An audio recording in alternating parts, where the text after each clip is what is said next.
अक्सर ग्रामीण इलाकों में भूत प्रेत और आत्माओं से जुड़ी बहुत सी अफवाहें फैली होती हैं, मगर कुछ बातें महज अफवाहें नहीं होती, उनके पीछे भयानक कहानियां छिपी होती हैं। रजतपुर पहाड़ी इलाके में बसा एक छोटा सा ग्रामीण गांव। अमावस की रात थी।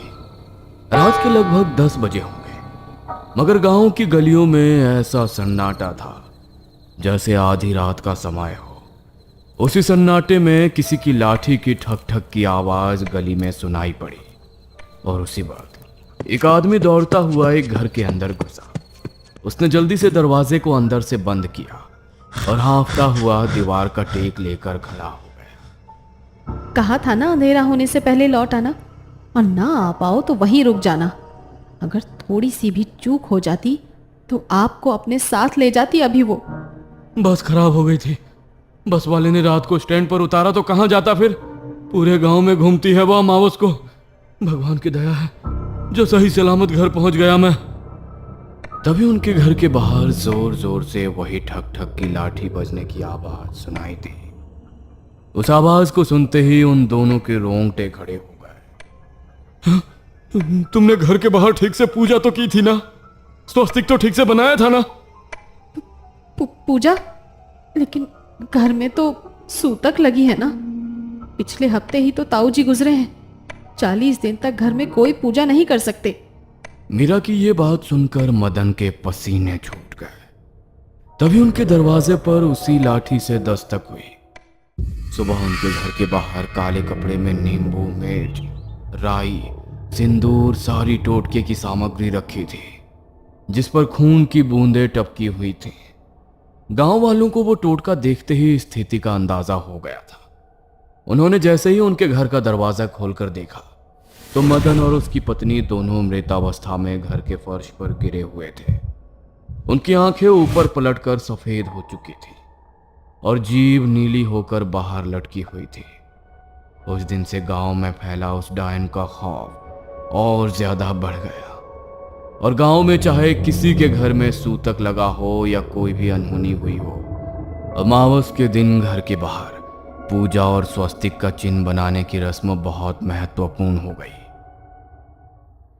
20 साल बाद ये सब अपने घरों के बाहर आज पूजा क्यों कर रहे हैं मामी? कोई त्योहार है क्या आज? त्योहार नहीं बेटा, अमावस है। अमावस के दिन गांव में डायन भटकती है और अगर घर के बाहर पूजा करके स्वास्तिक ना बनाओ तो घर पर टोटका कर देती है और उसका वो टोटका उस घर में किसी को जिंदा नहीं छोड़ता। कहते हैं कि आज से लगभग 30 साल पहले इस गांव में एक औरत अपने बेटे की मौत के बाद पागल हो गई थी और उसे वापस जिंदा करने के लिए उसने डायन तंत्र सीखा और लोगों के घरों के बाहर अमावस की रात को टोटके करके रखने लगी। जिसके भी घर के बाहर वो टोटका करके रखती थी, अगले दिन उस परिवार के सारे लोग मरे हुए मिलते थे। गांव वालों का कहना था कि इन लोगों की बलि देकर वो अपने बेटे को जिंदा करना चाहती है। इसीलिए एक रात गांव वालों ने उसे रंगे हाथों पकड़ लिया और गांव के चौराहे पर उसे मार डाला। लेकिन मरने के बाद भी उसकी आत्मा गांव में हर अमावस भटकती रही और वही टोटके हर अमावस होते रहे। लोगों ने इसका निवारण करने के लिए एक बड़े ही सिद्ध पंडित जी से बात की तो उन्होंने इसका निवारण यही बताया। अमावस के दिन घर के बाहर पूजा करके अगर स्वास्तिक बना दिया जाए तो इसकी सकारात्मक शक्ति से वो कोई टोटका कर ही नहीं पाएगी। क्या मामी, आप भी आज के जमाने में भी ऐसे अंधविश्वास में मानती हो आप? ऐसा कुछ नहीं होता। तुम शहर में रहते हो बेटा, इसीलिए इन बातों पर यकीन कर पाना तुम्हारे लिए मुश्किल है। लेकिन हर अमावस को उसकी लाठी की आवाज सुनाई देती है सबको। मैं भी बस अभी पूजा करने ही जा रही हूँ, अंधेरा होने वाला है। सावित्री पूजा करने जा ही रही थी, तभी महेश के जोर से चीखने की आवाज आई। वो लोग भागकर उसके पास गए तो महेश सीढ़ियों से नीचे गिर गया था और उसके माथे पर गहरी चोट लग गई थी। उनके माथे से काफी ज्यादा खून बह रहा था। मामा जी के सर पर तो बहुत ज्यादा चोट लग गई है मामी जी, इन्हें तो हॉस्पिटल लेकर जाना पड़ेगा। हाँ जतिन रागिनी, मैं तुम्हारे पापा को लेकर हॉस्पिटल जा रही हूँ।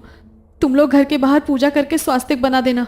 और सुनो, पूजा करने के बाद सारे खिड़की दरवाजे बंद कर लेना, और चाहे कुछ भी हो जाए घर से बाहर मत निकलना। मैं तुम्हारे पापा के साथ हॉस्पिटल से कल सुबह ही लौटूंगी। सावित्री महेश को लेकर अस्पताल के लिए निकल गई। उसने पूजा की थाली तैयार कर रखी थी। रागिनी जैसे ही अंदर पूजा की थाली उठाने के लिए गई तो उसमें रखा कपूर नीचे गिर गया। जतिन, रागिनी, वरुण और उसकी बहन सोनाली सब घर के बाहर थाली लेकर पूजा करने के लिए गए। उन लोगों ने वहां पर पूजा तो कर दी, लेकिन पूजा की सामग्री में कपूर नहीं था और स्वस्तिक बनाना भी उन लोगों के ध्यान से उतर गया। पूजा करने के तुरंत बाद उन्होंने घर के सब खिड़की दरवाजों को अंदर से बंद कर लिया। आपने इतनी जल्दी घर को बंद क्यों कर दिया? कम से कम खिड़की तो खोल लो, बहुत घुटन हो रही है। नहीं दीदी, माँ ने बताया ना आज की रात कितना खतरा रहता है सब गांव वालों को उस डायन से। उन लोगों ने भी उनसे ज्यादा सवाल जवाब नहीं किए और सब साथ में बैठकर मूवी देखने लगे। सावित्री का भी कॉल आया कि महेश की तबीयत अब ठीक है। लगभग 11:30 बजे सब एक ही रूम में सो गए, मगर जैसे ही घड़ी में ठीक 12 बजे सोनाली के कानों में ठक ठक की आवाज पड़ी। उस आवाज से सोनाली की नींद टूट गई। उसने उठकर देखा तो कमरे के बाहर की तरफ से उसे फिर से वही ठक ठक की आवाज सुनाई दी। ये कैसी आवाज है? शायद मेरा वहम है। सोनाली उस आवाज को इग्नोर करके वापस सोने के लिए लेट गई, मगर थोड़ी देर बाद उसे प्यास लगी। उसने कमरे में पानी की बोतल ढूंढी, लेकिन बोतल में पानी खत्म हो चुका था। वो पानी पीने के लिए किचन में गई। तभी उसे अपने पीछे से फिर से जमीन में लाठी बजने की आवाज सुनाई दी और एक आवाज उसके कानों में पड़ी। बहुत प्यास लगी है, मुझे भी पानी पिला दो। वो आवाज सुनते ही सोनाली के हाथ से पानी का गिलास छूटकर नीचे गिर गया। वो जैसे ही पीछे मुड़ी तो काली साड़ी पहनी एक बेहद बूढ़ी औरत, जिसका चेहरा पूरी तरह झुर्रियों से भरा था, बाल पूरी तरह बिखरे हुए थे और उसके हाथ में एक लकड़ी की लाठी थी जिसे वो बार बार जमीन पर मारती जा रही थी। अचानक देखते ही देखते उसकी आंखें पूरी तरह ऊपर को पलटकर बिल्कुल काली हो गईं। सोनाली उसे देखकर बुरी तरह डर गई। उसने चिल्लाने की कोशिश की, लेकिन उसके गले से कोई आवाज निकली ही नहीं। कितनी भी कोशिश कर लो, अब कोई तुम्हें मुझसे नहीं बचा पाएगा। बहुत सालों से इस गांव में किसी को शिकार नहीं बना पाई मैं। आज अपने शिकार को अपने हाथों से जाने नहीं दूंगी मैं। डर के मारे सोनाली पूरी तरह पसीने से भीग चुकी थी। खुद को बचाने के लिए वो वहां से अंदर की तरफ भागी, मगर वो दरवाजा अब अंदर से बंद हो चुका था। बेकार कोशिश मत करो, नहीं बचा पाओगे खुद को मुझसे। यहाँ का हर रास्ता अब तुम्हारे लिए बंद है। अब तुम सिर्फ मेरे साथ जाओगी। खुद को बचाने के लिए सोनाली इधर उधर भाग रही थी, मगर घर के एक कोने में उस डायन ने उसे घेर लिया और उसके ऊपर पूरी तरह झपट पड़ी। घर में सोनाली की तेज चीख गई और उसकी आवाज से सबकी नींद टूट गई। ये तो सोनाली की आवाज थी। कहां पर है सोनाली? सोनाली को ढूंढने के लिए वो तीनों कमरे से बाहर निकले, लेकिन सोनाली उन्हें कहीं भी नहीं मिली। ऐसा कैसे हो सकता है? आधी रात को सोनाली घर से कहां गायब हो सकती है? कहीं उसे कुछ हो तो नहीं गया है? सोनाली, सोनाली कहां हो तुम? सोनाली! स्टोर रूम में चेक नहीं किया हमने, वहां पर देखते हैं। वो उसे ढूंढने के लिए स्टोर रूम में गए। उन्होंने जैसे ही स्टोर रूम की लाइट जलाई तो लाइट अचानक से फ्लिकर करने लगी और कमरे के कोने में उन्हें सोनाली बुरी तरह चोटिल हालत में मिली। उसके बाल बुरी तरह बिखरे हुए थे और उसकी आंखें और जीभ बाहर को निकल कर आई हुई थी। उसे देखकर उन तीनों की चीख निकल गई। वरुण ने उसे गोद में उठाया और उसे दूसरे कमरे में लेकर गया। उन्होंने उसकी सांस और नब्ज चेक की, मगर सोनाली की सांसें थम चुकी थी। कैसे हुआ ये सब? कैसे मर सकती है सोनाली? कहीं कहीं मैं कोई बुरा सपना तो नहीं देख रहा? किसने मार डाला मेरी बहन को? इंसान की ऐसी हालत तो तभी हो सकती है जब उसे उस डायन ने मारा हो, लेकिन हमने तो घर के बाहर पूजा भी की थी, तो फिर उसने सोनाली पर हमला कैसे किया? इसका मतलब जरूर पूजा करने में हमसे कोई चूक हुई है, और अगर उसने सोनाली को मारा है तो इसका मतलब वो हमारे घर के अंदर घुस चुकी है। वो हमें भी नहीं छोड़ेगी। मुझे बहुत डर लग रहा है भैया।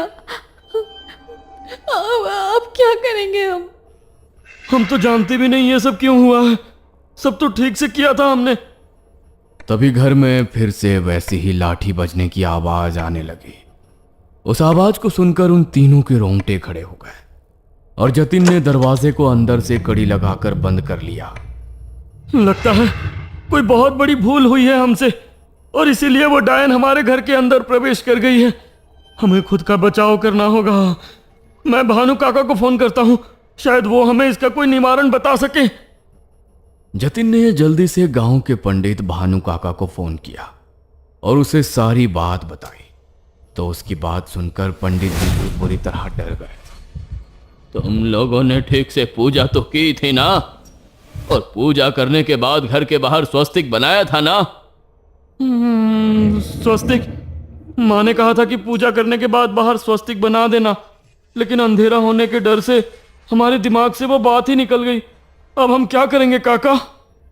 हे भगवान, ये क्या किया तुम लोगों ने? बहुत बड़ा अनर्थ हो गया है ये। उस डायन को काबू करने का बस हमारे पास ये एकमात्र तरीका था। पता नहीं अब कैसे मैं तुम सबको उससे बचा पाऊंगा। पंडित जी के आगे कुछ और बोलने से पहले ही फोन डिस्कनेक्ट हो गया। जतिन ने उन्हें कॉल लगाने की कई बार कोशिश की, लेकिन उनके पास कॉल लगी ही नहीं। तभी कुछ मिनट बाद उनके घर के दरवाजे को किसी ने जोर से खटखटाया और उसी वक्त उन तीनों की सांस उनके हलक में अटक गई। इतनी रात को कौन आया होगा भैया?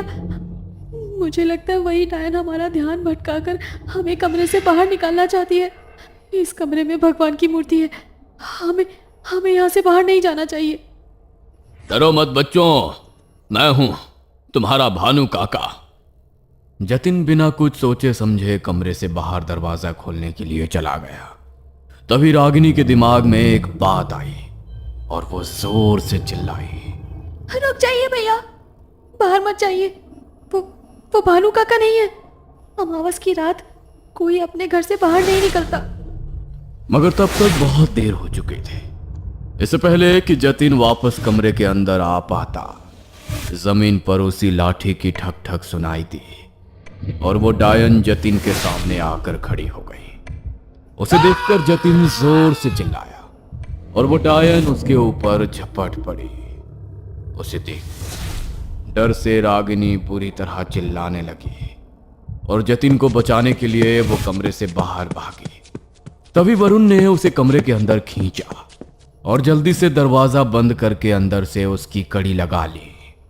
प्लीज मुझे जाने दो भैया, वो मेरे भैया को मार डालेगी।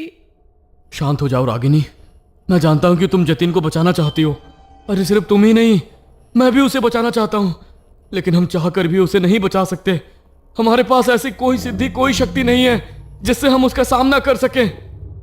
नहीं, मैं अपने भैया को इस तरह से उसके हाथों मरने नहीं दूंगी। रागिनी ने कमरे में रखी हनुमान जी की मूर्ति को उठाया और दरवाजा खोलकर कमरे के बाहर चली गई। वो डायन अभी भी जतिन को बुरी तरह नोच रही थी और उसके चीखने की आवाजें पूरे घर में गूंज रही थी।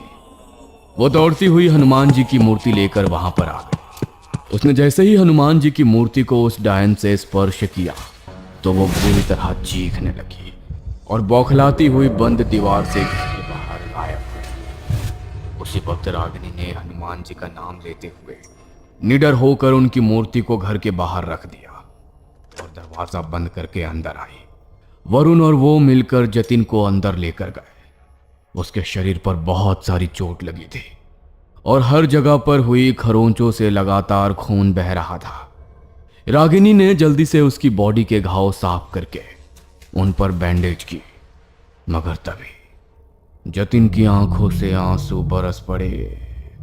अगर आज तूने ये हिम्मत ना की होती तो वो डायन मुझे मार ही डालती। तूने अपनी जान जोखिम में डालकर मेरी जान बचाई। अगर तुझे कुछ हो जाता तो पगली। मेरे होते हुए मैं आपको कुछ नहीं होने दूंगी भैया। तभी जतिन के फोन पर भानु काका का फोन आया। रागिनी ने उनका फोन रिसीव करके उन्हें पूरी बात बताई तो भानु काका के भी रोंगटे खड़े हो गए। उन्होंने उसे हिम्मत दी और अब कमरे से बाहर निकलने को सख्त मना किया और अपनी रुद्राक्ष की माला गले में धारण कर अपने सभी शिष्यों के साथ गांव के मंदिर की ओर निकल पड़े। जब रागिनी उस डायन से सामना करने के लिए इतनी हिम्मत कर सकती है तो आज तक हम उसे खत्म करने की हिम्मत क्यों नहीं कर पाए, ये जानते हुए भी कि इस संसार में भगवान से बड़ी कोई शक्ति नहीं, तब भी हम उससे डरते रहे। उन्होंने आधी रात को मंदिर के कपाट खोले और मंदिर के प्रांगण के बीचों बीच यज्ञ कुंड जलाकर उन्होंने बजरंग बाण का पाठ करना शुरू किया। उसी वक्त गांव में उस डायन के जोर जोर से चीखने की आवाजें सुनाई देने लगी और मंदिर की घंटियां जोर जोर से बजने लगी। घंटी की ध्वनि से गांव वालों का मन कुछ शांत हुआ। तभी जोर जोर से चीखते हुए वो डायन मंदिर की तरफ खींची चली आई। तभी पंडित जी ने अपने शिष्य को इशारा किया और उसने उस डायन पर गंगा जल का छिड़काव कर दिया। गंगा जल का स्पर्श पाते वो और बुरी तरह तड़पने लगी और एक काले धुएं के रूप में मंदिर में जल रही ज्योत में समाकर आसमान में कहीं विलीन हो गई। उस रात के बाद फिर कभी किसी अमावस को गांव में उसका साया किसी को दिखाई नहीं दिया और ना ही कोई टोटका किसी के घर के बाहर मिला। गांव में सब हादसे होने भी हमेशा के लिए बंद हो गए, मगर उसे एक रात ने सोनाली से उसकी जिंदगी छीन ली। काश वो उस रात कमरे से बाहर ना निकली होती या उसकी चीखें अगर उन लोगों तक पहुंच गई होती तो आज शायद वो भी जिंदा होती।